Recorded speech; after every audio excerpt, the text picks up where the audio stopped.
Duro. But instead, he's going to go back to that Scion. I feel like Scion is a very Doran champion, but it was Zeus's tank. Like, that is the tank that Zeus played. So it feels very T1. This particular draft, even if it is Smash and Doran playing and not their World Championship roster from last year, I think still feels the same. All right, so that's going to give Gen G a little bit of extra power moving into this game, and they're going to need it against what T1 have put together for this one. Right now, looking at me like a bit of a 2-0, but we'll see whether Gen G can find their footing here in game number 2.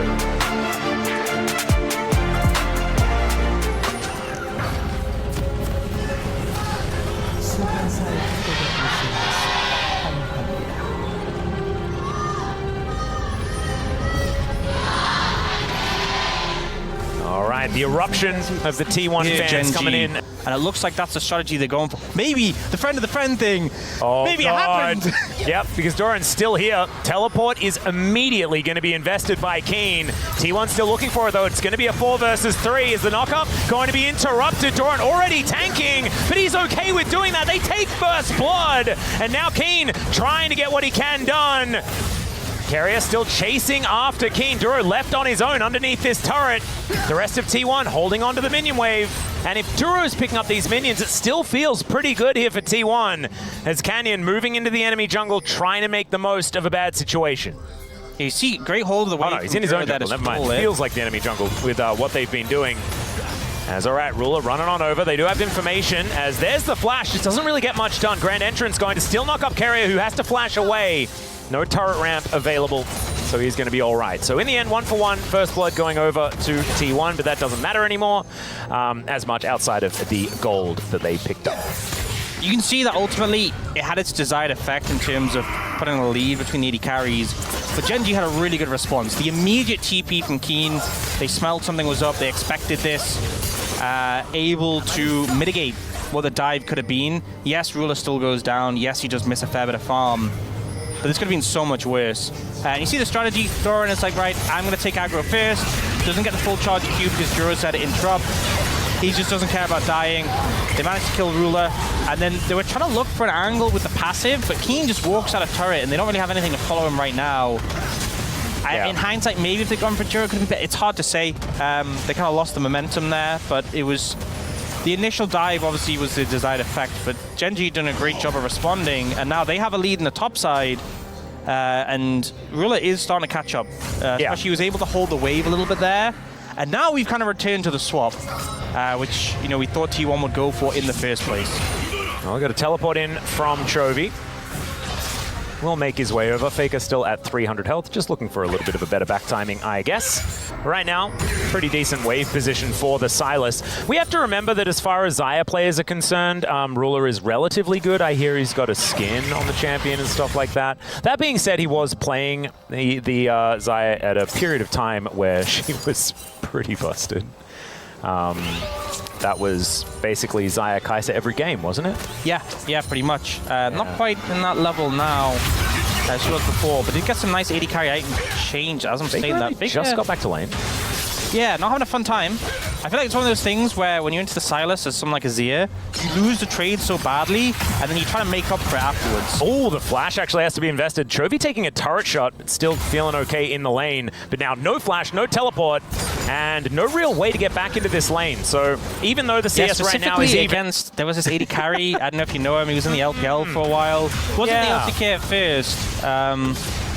Yeah, I seem to remember something about that. I do remember the same AD carry doing it to Faker, although he wasn't playing this champion as Duro. That is not where you want to be standing. That's said Pigeon picking up a kill as well. It kind of feels like the plot of the series, from Duro's perspective, is he's just being picked on. T1 have targeted him heavily. They do so again. This is one of the things when you're playing Rakan, with the CC's layered, which was there beautifully by Corea, you are squishy. You can't be locked down. This is why, a lot of times Luna was picked into Rakan specifically. Aww, that's a bit rude. That's rude.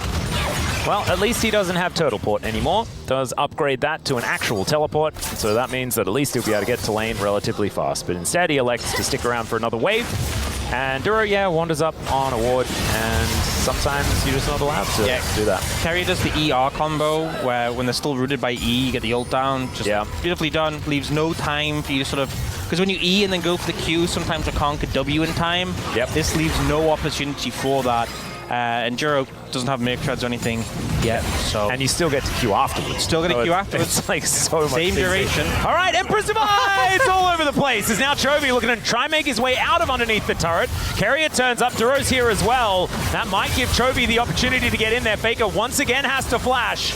And that is going to be a successful gank there from Duro onto chovy's lane. Nicely done. No Emperor's Divides left, as we can see in that mid lane.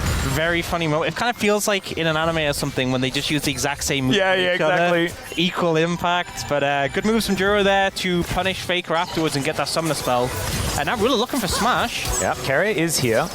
Playcaller is going to get a snare, but not too much more than that. Yeah, right window where you can really get uptime on the edge. Oh, nice. Oh, yeah, Duro able to actually get out of it this time, but could be a little bit of an opportunity as the quickness does come down. Big cooldown invested here by Duro, but keeps himself alive this time. I think Ruler just not quite in range for him to be able to E2, and that's one of the things as well with the EQ. You can just ult when Carrier goes in and stop it. Carrier fishing a bit with that ult, but doesn't find it now.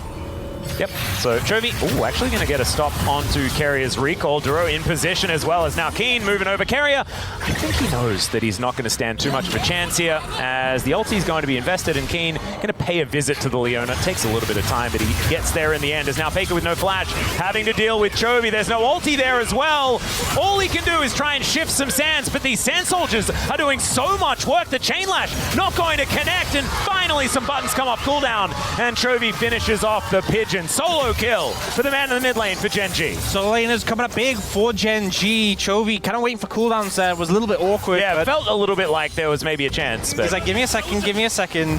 Gets the rotation back, able to take him out. Dragon picked up by Gen G, and you know, we felt like kills were going in favor of T1 in game one, but the objectives in favor of Gen G. I feel like even more so this time. And they have the kill lead as well. Yeah. Things are looking really positive. We did see Doran get some alone time top and get some plates, but ultimately Keen gets a roam that has a lot of value for him, and the feats of strength picked up for Gen G. Now, there's a Cloud Soul on the map as well. Trying to hold in my excitement. You can be excited, it's okay. It's always T1 games, man. T1 is so reliable when it comes to Cloud Souls. And you know what? You've been vindicated because Riot on nerfing Cloud Soul, they said it's the strongest one, it's the highest win rate. That's what I'm talking about. As, yep, chovy just finds the Leona here. And now he says he's dead. And he gives the kill over to Keen. He's like, I'm gonna go kill mid lane. And in he goes. Cover me please, is what he's saying. Everyone's coming on over. And you can see the Kingslayer coming back off. And there it is. Lands chains, slams W. All good. Cool, calm, and collected, and an Emperor's Divide. Going to get rid of him once again as the ulti comes down from chovy. Faker going down so low. The double guards looking real crazy there as Ona does manage to take down chovy in the end. Canyon trying to fight this one out as the train. That was not really the station he wanted. Duro going to try and get a knock up here, and Doran is pretty heavy, but he's not going to do a whole lot of damage. And in the meantime, Keen's still top lane, and so he's going to be able to grab a feat of strength, and Gen G will get all of them. Yeah, that was the first time we saw the Jax interact with Xin Zhao, and oh dear. I think the Smash show is now starting as Featherstorm going to come down. We'll see if this Playcaller can actually do anything at all, and in fact, it does a whole lot. Trishot Barrage gets the flash that Ruler still had somehow, and now Smash walking into the wall. He is very, very low. Duro goes in looking for Doran, but he's very tanky. Battle Dance will get himself out. The Q just barely misses, needs a few more ergs on that one. And Keen not going to be able to lock too much down, but no one dies in that particular part of the exchange. Yeah, able to disengage there. We see the replay, and as I was saying, this is the first time we've seen the Jackson and Xin Zhao interact. And for Ona's sake, I hope it's the last, because, you know, the initial play, he comes in, he just wants to show you the chain doesn't connect.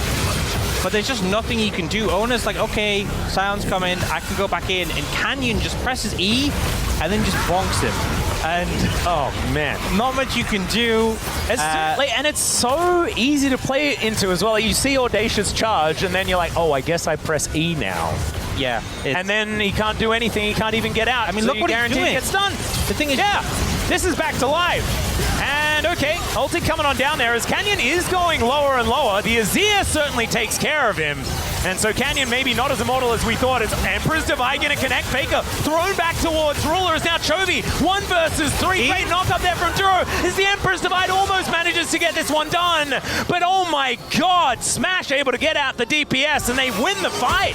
Yeah, I think Canyon heard what I said and oh dear, that one landed. As now Ruler, does he have the blade caller? The answer's almost, as Smash manages to get the auto and keeps himself alive. I thought that was the Smash Mad movie once again, but not quite enough. Rare Smash miss there on the Mystic shot at the end. Ruler dodging away, able to make it competitive. Proving that he's human. Yes. Is what we needed to see. We've learned that now. But yeah, Canyon, you know, you block everything Ona does. You block the stun from Carrier. I think he heard what I said and was just feeling himself a bit too much. Ona also getting the knock up at the end when he tried to leap strike out. A little bit overzealous. And this passage in play, it's not ultimately that bad for Gen G, but considering the advantage they have, it's kind of just a one after the other situation. And you look at how low oh my god, one get. Keen must be feeling so bothered after that because they were lined up, he was out of vision. All things considered, really, Gen G shouldn't be fighting in a way where T1 can get that much of an advantage. No. T1 played it well, credit to them, but yeah, Gen G was strong, and I think they got far too ahead of themselves in that situation. Well, that means the lane was so interactive, and now he's actually down to 50%. This is kind of getting real. And there's no turret. Does he have to turn into a train? That would be so sad if he had to turn into a train against just a bunny rabbit. There's the Q. That's going to try and buy him some space. But look at this. Continuing to walk. Oh, man. Took a while. He flashed and ulted to get out of that. Okay, so we've learned if Doran is there for like 25 seconds, then yes, kill him. Well, Duro also could just be dead as another Mystic Shot going to go wide, but gets the heal out of Duro. I mean, this is just how Smash played Ezreal last time, but he's so aggressive at finding windows to punish. Oh, yeah. And stepping up. Hasn't got rewarded, you know, when he did it on Ruler, just got a summoner there from Duro. But just the confidence, you know, I feel like you're kind of hesitant because you're like, I don't know if I want this to land. Ruler, this is so aggressive. What's he doing here? This is crazy. Well, Keen is going to find the angle. Ruler gets out of there. Carrier stunned up momentarily as Empress Divide throws Ruler away. He survives for a fair while. In fact, he's still alive. Ona gets over there, finishes the job. But honestly, why? Why was he there? The counter-strike was decent. Carrier going down so low, it's Duro that's able to lock him down. But now chovy is missing. It's only Keen left for the damage, and Smash is up and available. And so now all of them are taking so much damage from Ona. Keen has to sacrifice himself. There's nothing he could do. And why, Ruler? That wasn't even the Ruler spot. He was even deeper. I have no answers to the question. Just completely out of position. T1 pounce immediately, and just as we were talking about the ability to turn a game in any situation, Ruler gives them a bit of a freebie. The fight still somewhat close. Credit to the rest of Gen G for making it close, but I have no idea. Okay. There's no explanation. Every summoner burned for the start of the fight. Smash does respect flash away from the feathers. And to be fair, Ruler survives for a long time here. Kills Faker. Not quite the same as that shuffle we all know from World, but... But that's the spot. That's actually where Ruler killed Faker, I'm pretty sure, in that 2017 final. And Faker getting some revenge. Yeah, and you can see Keen kind of look for Smash at the end, playing very respectfully. Duro is out of there. I was about to say dead. I'm going to be honest. I was going to say dead. It's Trisha Barrage searching for it. Thanks, Jonas Strong. Oh, fan reaction. Oh, the dodge comes through. Yeah, some sick reactions there from Duro. Sick reactions, get it? It's a pretty good one. Anyway, chovy going to be clearing out a ward. And Ruler, not the Ruler spot, okay? Let's not do it. They do have vision now set up. Normally it's supports who die for control wards. No, every support main has done it. Normally it's Ruler. Yeah. Well, I feel like he's back in the LCK sometimes, but it's okay. They just want what's best for you. It is truly the most voracious out of can. It's like, guys, I'm voracious. I'm here to make you have some action. I give you a buff so you can just, fight. Now sit down. Like, let's have a cup of tea. Please fight. Please. Yep. That's all I'm asking for. Gen G get the memo, but different objective. No, they decide against it. Okay, well, truly the most voracious out of can. Indeed. Well, Corea is slightly out of position, I guess you could say, as Ruler, standing his ground here in this mid lane, does have that Bloodthirster as the cleanse comes down. The train gonna get the ulti out, at least, so that button not gonna be there. Faker looking for the angle where he can, but Doran tanking up for not a lot of value, and Keen keeping them all into position. I think Gen G should just take the win. Back away as Doran will need to re-up that health bar. No flash now for the next engage. But honestly, I think this could be... Corea. Yeah. They need to get Doran reset. They need to TP him back. The question is, can they punish Ruler? He's now got no ult, no cleanse. If they can capitalize on that, it could be big. Well, immediate CC onto Doran as he does come back. There's so much mobility on this Gen G roster. It's hard to hold them in place here for T1. As Chovy with that Solar Flare might be able to make something happen. Q not going to land as Doran gets seen. Soulforge comes up. He is going to be all right. So Gen G now over towards this Cloud Soul that they can get for themselves. And these T1 health bars are getting lower and lower. Flash in from Corea, doesn't find any joy. And the train misses the station. The knockoff is going to interrupt the Q as well. It's a bit of a disaster as Duro gets the quickness, finds the double knockup, and they will be able to take the soul point as well.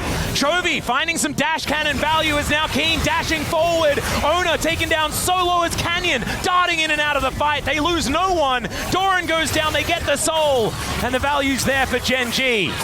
Just feels like skill shots really connecting from T1. They were looking but wouldn't find it, and now everyone on Gen G so mobile, so fast. With that buff, it's going to be even harder to connect. Fishing. Yeah, he wants to find that huge Empress Divide angle. He finds it onto 2. Down goes Corea, down goes Ona. And that should be a ticket to Baron here for Gen G. You just see when he's looking, the fact he's just running so fast, so hard to deal with him. Gen G, they get what they want. They manage to find the picks on the back end, and now Baron, Arakan, they can just pick up both. Yeah. This Baron should definitely go down, especially without Ona available. No teleport for Doran to get himself back there as well, even though he's coming back up very, very soon. And Corea 10 seconds before he's going to be alive again. True shot barrage! That was close. Does get information as well there for Smash, so nicely done. Man, that was so exceedingly close. Yeah, I mean, good smite from Canyon, but now, yeah, double buffs. Going to be so hard for T1 to deal with. And we see Corea looks for the stun on a Chovy, doesn't quite find a good dash from him. Doran doesn't connect with the ult. And then the turnaround play comes through. Doran just getting, it's slow, right? They're not shredding him, but eventually he goes down. I think Keen doing a lot of the damage there. And then this ensuing play, he just runs so fast. You can see in the bottom of the screen, like 500 movement speed. Yeah, normally. It's absolutely absurd. Yeah, Cosmic Drive as well. Yep, Empress Divide, and he just walked at them. He's like, yeah, they're pushed up too far, let's kill them. Yep, pretty strong. Okay. Do you see the last Whisper coming in now? 4 rulers are building towards the armor pen. But Gen G, so they got Cloud Soul, really fast, really hard to deal with that way. They got Baron for the pushing, and even if you try and fight them, they have Arakan. It kind of feels like a checkmate here. I mean, they've got Exodia Plus, right? Like, of course they can't have true Exodia because Elder isn't up for another 4 minutes. But, I mean, they've got Arakan buff, they've got Cloud Soul, they have upgraded shoes, they have 6 grubs, they've got everything. As Keen is demonstrating what they're able to do with that, which is basically whatever they want. Crescent Guard, not guarding too much of anything at all, as Duro's going to take a quick trip home. Emperor's Divide throws Chovy underneath the turret as Canyon dives in. They take down Faker before he can react as Chovy's flash on top of Smash will be able to take him down. And remember, he cannot even dive. Blade Caller value. And we are going to 3 games. We're getting exactly what we wanted out of Gen G versus T1 here in the LCK Cup. 1 Nexus turret remains. They've got Arakan buff, but they will not even need to really utilize it because the Nexus is just dead. And thankfully, Gen G are able to buy